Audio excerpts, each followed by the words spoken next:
নকল দূতাবাসের পর এবার নকল থানা। নয়ডায় আস্ত নকল থানা চালানোর অভিযোগ, আর সেই অভিযোগের গ্রেপ্তার করা হয়েছে গোটা চক্রকে, যারা এ রাজ্যের বাসিন্দা। তাদের মধ্যে অন্যতম বিভাস অধিকারী। পুলিশের জালে এই বীরভূমের নলহাটির বহিষ্কৃত তৃণমূল নেতা বিভাস অধিকারী। বিভাস অধিকারীর নাম জড়িয়েছিল নিয়োগ দুর্নীতি মামলাতেও। এই বিভাস অধিকারী এছাড়াও আরও বেশ কয়েকজনকে গ্রেপ্তার করা হয়েছে, যারা এই আন্তর্জাতিক তদন্তকারী সংস্থার অফিসার বলে নিজেদের পরিচয় দিত। নকল থানা তৈরি করে কারবার ফেলেছিল তারা। নয়ডা সেন্ট্রাল জোন পুলিশ তাদের গ্রেপ্তার করে। পুলিশের জালে বিভাস অধিকারীর ছেলেও। ধৃতদের কাছ থেকে একাধিক ভুয়ো নথি, ইলেকট্রনিক গেজেট বাজেয়াপ্ত করা হয়েছে। কি উদ্দেশ্যে এই নকল থানা, সবটা খতিয়ে দেখছে পুলিশ। নকল থানা বসিয়ে প্রতারণা চালানোর অভিযোগ। 6 জনকে গ্রেপ্তার করা হয়েছে, তারা প্রত্যেকেই এ রাজ্যের বাসিন্দা, যাদের মধ্যে অন্যতম এই বিভাস অধিকারী। যে বিভাস অধিকারীর নাম সংবাদ শিরোনামে এসেছিল নিয়োগ দুর্নীতির তদন্তের জন্য। পুলিশের মতো প্রতীক, বোর্ড, এই সমস্ত কিছু ব্যবহার করতে শুরু করেছিল এই 6 জন। ইন্টারপোল এবং আন্তর্জাতিক মানবাধিকার কমিশনের সঙ্গে যোগাযোগ রাখার দাবি ছিল তাদের। আন্তর্জাতিক অপরাধ এবং অপরাধীদের উপর কাজ করত তারা, এমনটাও বোঝানো হতো। আমেরিকায় তাদের অফিস রয়েছে বলা হতো। একাধিক নথি উদ্ধার হয়েছে এই 6 জনকে গ্রেপ্তার করার পর।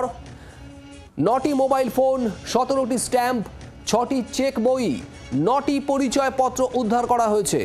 ফেক পুলিশ পরিচয় দিত তারা নিজেদের। একাধিক ভিজিটিং কার্ড, জাল সার্টিফিকেট, সিপিইউ, এর পাশাপাশি নগদ টাকাও উদ্ধার হয়েছে। প্রায় 42,300 টাকা নগদ উদ্ধার করেছে পুলিশ।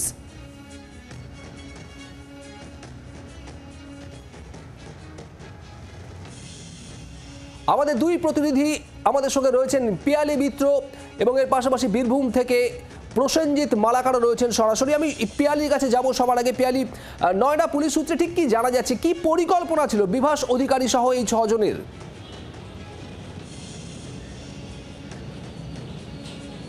দেখো, উদ্দেশ্য একেবারে স্পষ্ট। 4 জুন তারা এই অফিসটা ভাড়া নিল এবং সেখানে ভাড়া নেওয়ার পর একেবারে পুলিশের বা ইনভেস্টিগেটিভ এজেন্সিগুলো যেরকম প্রতীক হয় সেরকম কালার, সেটাকে নকল করা হলো এবং পুলিশ, ইন্টারন্যাশনাল পুলিশ এবং ক্রিমিনাল ইনভেস্টিগেশন ব্যুরো বলে একটি অফিস খোলা হলো।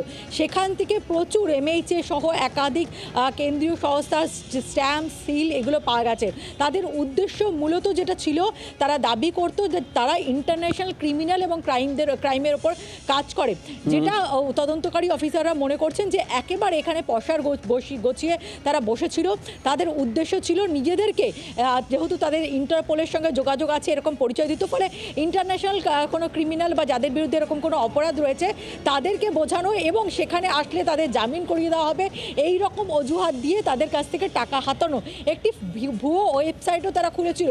ফলে একেবারে বিভাস চন্দ্র অধিকারী, তার ছেলে এবং বাকি যে 4 জনকে গ্রেপ্তার করা হয়েছে তারা প্রত্যেকেই কিন্তু এ রাজ্যের বাসিন্দা, যারা নয়ডাতে গিয়ে এই ধরনের একটি প্রতারণা চক্র শুরু করেছিল। একটি অফিস ঘর ভাড়া নেয় এবং ভাড়া নিয়ে তারা international police and investigation, criminal investigation bureau বলে এই অফিস খুলেছিল। তাদের দাবি ছিল তাদের ইউকেতেও অফিস রয়েছে। ফলে যারা সাধারণ মানুষ প্রচুর একেবারে আসলের মতন কেন্দ্রীয় কোনো সংস্থার মতন করে তারা ওয়েবসাইটটা তৈরি করেছিল, যে কারোর এরকম ধরনের যদি কোনো ইন্টারন্যাশনাল ক্রাইম কারোর বিরুদ্ধে হয়ে থাকে তারা তাদের সাথে যদি যোগাযোগ করে তাদের কাছ থেকে টাকা হাতানো, এটাই মূলত একেবারে উদ্দেশ্য ছিল বলে মনে করছে পুলিশ। এবং সেন্ট্রাল জোন পুলিশ নয়ডা তারা যখন খবর পায় যে এখানে এরকম একটি দপ্তর গছিয়ে উঠেছে যেটা কার্যত থানার মতন করে চলছে, এবং তারপরেই তারা সেখানে নজরদারি শুরু করে এবং তারপর রেড করা হয়। সেখান থেকে প্রচুর পরিমাণে স্ট্যাম্প, সিল, এইরকম প্রচুর অফিসের নকল আইডি কার্ড এরকম এগুলো পাওয়া গেছে।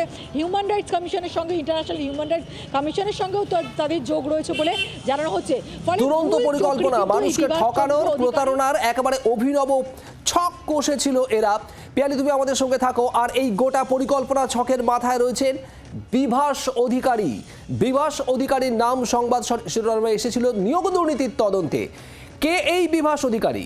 বীরভূমের নলহাটির তৃণমূল নেতা, বহিষ্কৃত তৃণমূল নেতা প্রসেনজিৎ মালাকার আমাদের প্রতিনিধি বীরভূম থেকে রয়েছেন সরাসরি। প্রসেনজিৎ, একটু জানতে চাইবো এই বিভাস অধিকারীর সম্পর্কে, তার কারণ আমরা জানি নিয়োগ দুর্নীতির তদন্তে এই বিভাস অধিকারীর নাম সামনে এসেছিল।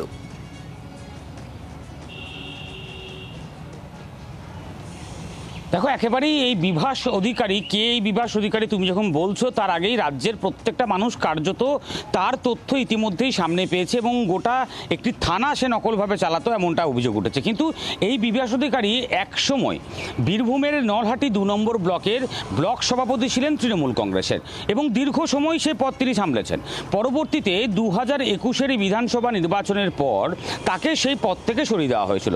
তার বাড়ি নলহাটি 2 নম্বর ব্লকের কৃষ্ণপুর গ্রামে এবং সেখানে তার বিশাল বাড়ি রয়েছে, একটি সৎসঙ্গ আশ্রম রয়েছে, যে আশ্রমটি বিশাল অংশের বা বিশাল বলা যেতে পারে বড় জায়গা জুড়ে গড়ে উঠেছিল এবং তার পাশাপাশি তার সেখানে একটি বিএড কলেজ রয়েছে। অর্থাৎ তুমি বুঝতে পারছো প্রতিপত্তির কোনো অভাব কিন্তু তার ছিল না। প্রথম থেকে আমরা দেখতে পাচ্ছি তার বিশাল সম্পত্তি রয়েছে, বিশাল সম্পত্তির সে মালিক, পাশাপাশি দীর্ঘ সময় ব্লক সভাপতির দায়িত্ব সামলেছেন। পরবর্তীতে বিভিন্ন বিজেপি নেতাদের সাথেও তাকে ঘনিষ্ঠ হতে দেখা গেছে, যেমন কৈলাস বিজয়বর্গ এবং সেই সময়ের মুকুল রায়, তারাও তার আশ্রমে এসছেন, দীর্ঘ সময় কাটিয়েছেন আমরা দেখেছি। ফলে সেই জায়গা থেকে বুঝতে পারছো এই বিভাস অধিকারী এক সময়ের তৃণমূলের ব্লক সভাপতি, পরবর্তীতে বিজেপির সাথে ঘনিষ্ঠতা, তৃণমূলের ব্লক সভাপতি পদ থেকে তাকে সরিয়ে দেওয়া, পরবর্তীতে তিনি নিজে একটি দল গঠন করে যার নাম হলো আর্য মহাসভা এবং সেই দল হিসাবে বিগত লোকসভা নির্বাচনে সে ক্যান্ডিডেটও দিয়েছিল তাদের দলের তরফে। অর্থাৎ তুমি বুঝতে পারছো যে একেবারে পরিকল্পনা মাফিক একদিকে যেমন থানা চালানোর অভিযোগ, তার পাশাপাশি তার একাধিক কাজ কিন্তু রয়েছে এবং এই নলহাটি 2 নম্বর ব্লকে বিভাস অধিকারীকে কীর্তিমান বিভাস অধিকারী, এবং এই বিভাস অধিকারীর এবার নয়া ছক ছিল মানুষকে ঠকানোর, আর সেটা একেবারে নয়ডাতে বসে সেখানেই একেবারে কাল্পনিক নকল থানা তৈরি করে মানুষকে প্রতারণার ছক। পিয়ালি এবং প্রসেনজিৎ, তোমাদের দুজনকে ধন্যবাদ। নয়ডা পুলিশের তরফ থেকে ঠিক কি বলা হয়েছে শোনাবো আপনাদের।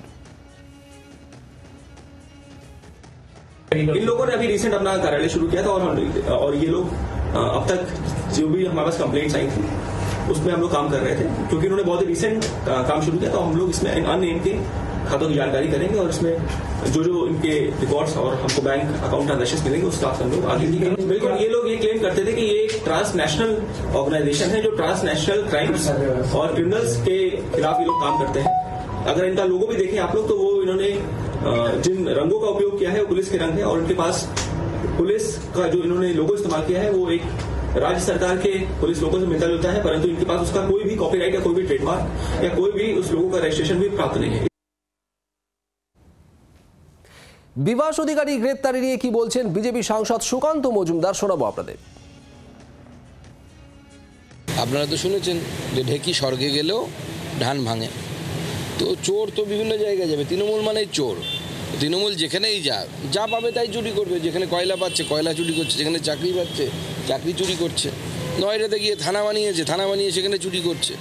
চুরি তো যাবে না, কয়লা শত ধুলে পরেও সাদা হয় না। সেরকম তৃণমূল যতই চেষ্টা করুন, চোর বৃত্তি থেকে বা চৌর্য বৃত্তি থেকে তৃণমূল কংগ্রেস কোনো আলাদা হতে পারবে না।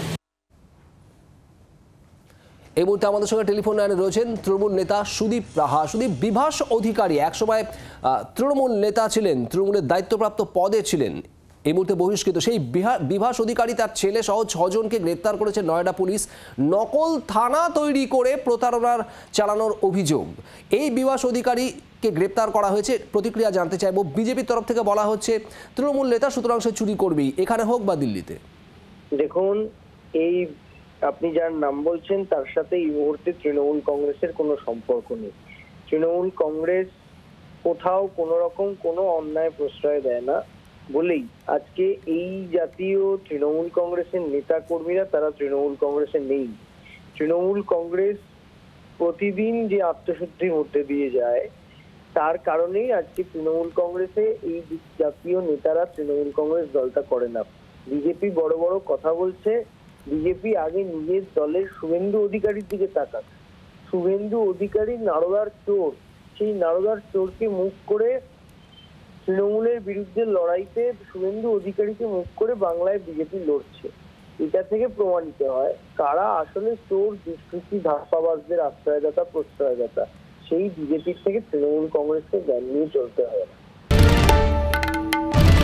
বাংলার আওয়াজ, বাঙালির আবেগ, জি 24 ঘন্টা।